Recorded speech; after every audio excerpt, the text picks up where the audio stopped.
Hello everybody, my name is Brandon. Welcome back to Cinefessions, where we talk all things media.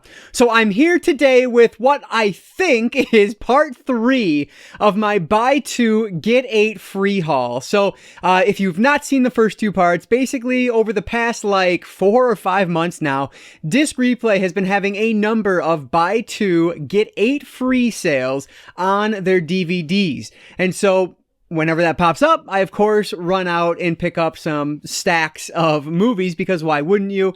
This ends up being like 66 cents a movie, I guess it is. So even better than the Dollar Tree, which is just incredible. So because of that, I have picked up a whole bunch of these over the past number of months now, and I am slowly making my way through these, about 10 at a time. And so that's what we're going to look at today. I have another stack of 10 DVDs, completely random, just an assortment. I happen to stack them up in this way, so these are the 10 that I'm showing today. So excited to dive into part 3 here and share with you guys some other things that I've been picking up recently. So if you do have a second, please hit that like button down below. That engagement really does help me out. But with that said, let's not waste any more time at all. Let's dive right into part 3, I think, of my buy 2 get 8 free haul from Disc Replay. First up is a movie I've heard a ton about over the years, and it has an amazing cast, directed by Sofia Coppola. This is Lost in Translation with Bill Murray and Scarlett Johansson. So this one sounds just really sweet, I don't know, cute, funny, hopefully, given the cast here.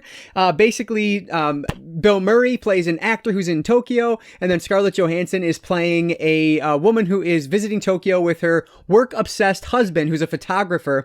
They end up having a chance encounter at a bar one night, like the luxury hotel bar, and they spark up a friendship. And so it's just kind of their friendship, I'm guessing. I've not seen this one, obviously, but it sounds interesting, and I've heard great things. So I'm really excited that I was able to add this one to the collection. So Lost in Translation with Bill Murray and Scarlett Johansson with Sofia Coppola, who I don't even know that I've ever seen one of her films, which is a little ridiculous because she's very well known and just supposed to be one of the best at what she does. But yeah, and I don't know that that's true. It's just like offhand, I can't think of any Sofia Coppola films that I've seen, but I'll have to verify that, I guess, when I'm editing this. But anyway, Lost in Translation is the first one up. This next one is actually based on a book of the same name. This is Touching the Void. So this is a story about mountain climbers and their ascent, and I'm guessing something goes wrong because that's typically what happens in these types of movies. This is a book that has been on my to-read list for quite some time now, and I just haven't gotten around to it. I read another book that was about mountain climbers, Dead Mountain, I believe is what it was called, and that one was fascinating. I loved it, and so ever since then, Touching the Void has been on my to-read list. And so I will definitely try to read the book before I watch the movie, but eventually I want to get around to this one. So I was excited to find this because it's one I, was very familiar with. So yeah, we'll see if this one is any good or not. And like I said, I'll probably read the book before I end up watching the film, but well, hopefully they're both entertaining. So Touching the Void.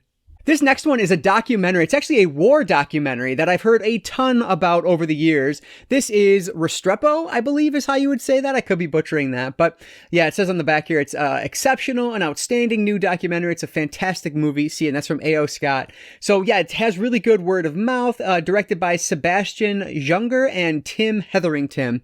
Yeah, and I don't know too much about it other than that. So we'll see. Yes, it's coming after The Hurt Locker. So yeah, I guess it was just, the popular thing at that point, given the success of some of those movies around then. So yeah, looking forward to checking out this documentary. I'm guessing it's going to be a little bit difficult to sit through, but that's, some of the best documentaries are. So big documentary fan and really looking forward to checking this one out eventually. Restrepo.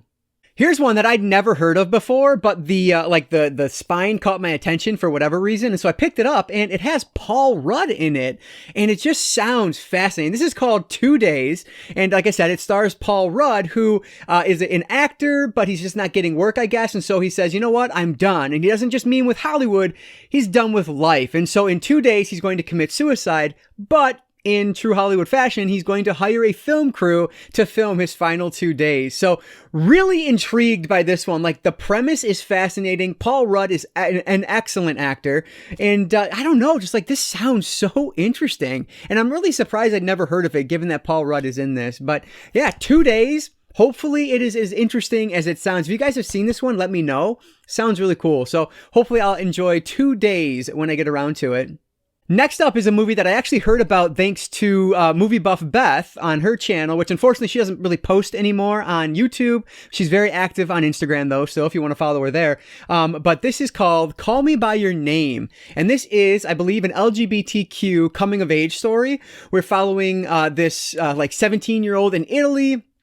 And it's the summer of 1983, and then this like American comes in, and they have some type of either friendship or relationship that kind of changes their lives over the course of the summer. So it's one of her favorites, and she really talked it up. So it has been on my to find list ever since she talked about it in one of her older videos. But yeah, so really looking forward to checking this one out. I actually have the book for this that I found at the thrift store sometime last year. And yeah, so I have the book and the movie. Hopefully I will like them when I get around to them. This is one where like, I don't see myself actually reading the book, to be honest with you. I think it's actually in my like my trade pile or thrift pile.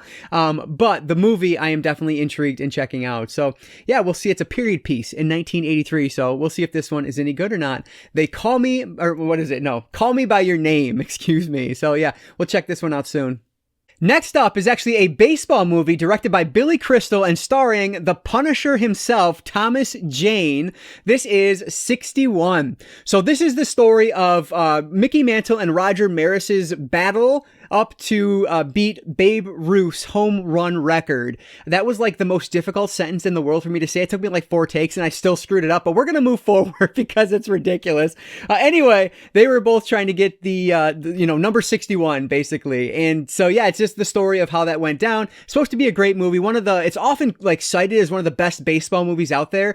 This one and something like 8 Men Out is another one that's supposed to be excellent. So yeah, I was excited to find this one. I've actually never seen this before. And I'm not the biggest baseball fan anymore. I just find it ungodly slow, but it's still going to be an interesting movie. And the fact that Billy Crystal directs it is just, interesting to me. So very much happy to have, very excited to add this one to the collection. 61 with The Punisher, Thomas Jane.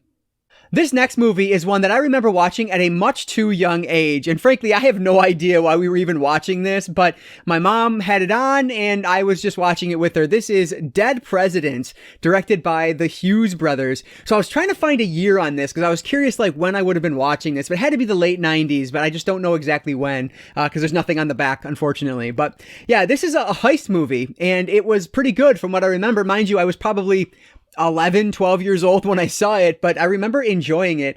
And basically they are trying to like carjack, I guess, or rob this armored car for its money. And yeah, it's a pretty good movie from what I remember. And this one was brand new. It's still sealed. So I was really excited to pick this one up. And I'm definitely going to watch this one soon because it's one that like, I remember from back then. And it's one that I've always wanted to revisit, but I just haven't. So Dead Presidents is now in the collection. So I can give this one a viewing now that I'm a little bit older and can probably appreciate it a little bit more. So yeah, Dead Presidents. This one, like, I didn't look it up, but I would imagine this has to have been a made-for sci-fi movie. This is called Riverworld. So this is like, I don't know, it just looks interesting. It says, welcome to the most spectacular afterlife ever, where everyone is reborn young and healthy, including the most vicious and ruthless warriors of all time. And it talks about the fact that Riverworld is a mysterious, sultry planet where the past, present, and future must battle together for the precious soul of humanity. Like, it just sounds so big and epic and kind of absurd that like how could I not give this a chance? Like I said, I don't know that for sure that it was made for TV, but it really feels like it. So I'm kind of hoping it was because it just like, I feel like it would be more enjoyable that way. An enchanted land, a barbaric ruler, a fight for freedom. Yeah. It's got to be made for sci-fi, right? Like it just feels it. And it is Sci-Fi Pictures, which is another reason I'm thinking maybe it was made for sci-fi, but yeah, I don't know. We'll see how this one is. It is in anamorphic widescreen, so maybe it's not made for TV. I don't know, but yeah, Riverworld. If you guys have seen this one, if you know anything about it, let me know down below because typically if there's something I'm not, too familiar with, you guys have much better insight into it. So let me know if this one is one, any good or not, and two, was this a sci-fi movie? Because if it is, it kind of gets bumped like higher up the list as something that I'm interested in watching, which is weird, but I'm weird. So Riverworld, we'll see if this one's any good. This next one was completely random, but I grabbed it for one very specific reason, which I'll talk about in a second. But this is Dirty Sanchez, which is apparently like the European equivalent of Jackass, which I'd never heard of before. But I definitely have some European viewers, so you're probably familiar with this more than I am. But the reason I grabbed this one is simply because of this logo right there. This was a Dimension Extreme release, which that kind of blew my mind because Dimension Extreme is like horror movies, typically more independent, lower budget horror films, but here we have a Jackass style movie. Why is this even being released by them? I have no idea, but I had it in my mind when I picked this one up that I would love to own all of the Dimension Extreme releases on DVD.